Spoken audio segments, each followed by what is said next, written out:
Hello guys, இன்னைக்கு ஷாஸ் வேர்ல்டில் ஒரு அழகான ஏஸ்தட்டிக் பேங்கிள் ஸ்டாண்ட் பற்றி தான் பார்க்க போகிறோம். இந்த மாதிரி உட்டன் ஃபினிஷில் பார்க்கவே அழகான டிசைனில் கொடுத்துருக்காங்க.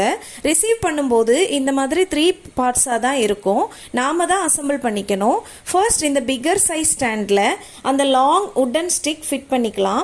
அப்புறமா இந்த மாதிரி ஸ்மால் சைஸில் சைடு ஹேங்கிங்காக கொடுத்துருக்கிற உட்டன் ஸ்டிக்ஸை ஃபிட் பண்ணிக்கலாம். டோட்டலாக 9 ஸ்டிக்ஸ் கொடுத்துருக்காங்க. பாட்டமில் 3 ஹேங்கிங் ஸ்டிக்ஸ், மிடில் 3 அண்ட் டாப்பில் 3 ஹேங்கிங் ஸ்டிக்ஸ் ஃபிட் பண்ணிக்கலாம். See how beautiful. குழந்தைங்க ட்ரெடிஷ்னல் ட்ரெஸ்ஸுக்காக அண்ட் விமன் சாரீஸ் வியர் பண்ணும்போது மேட்ச் பண்ணுறதுக்காக நிறைய பேங்கிள்ஸ் வச்சுருப்பாங்க. அதெல்லாம் இந்த மாதிரி பேங்கிள் ஸ்டாண்டில் மெயின்டைன் பண்ணும்போது பார்க்கவும் அழகாக இருக்கும், ஈஸியாக ஹேண்டில் பண்ணிக்கவும் முடியும் அண்ட் சேஃபாகவும் மெயின்டைன் பண்ணிக்கலாம். உங்களுக்கு இந்த பேங்கிள் ஸ்டாண்ட் வேணும்னா கமெண்ட் பண்ணுங்கள். அப்படியே இந்த மாதிரி நிறைய வீடியோஸ் சேனலில் அவைலபிளாக இருக்குது. சப்ஸ்கிரைப் பண்ணிவிட்டு பார்க்கலாமே.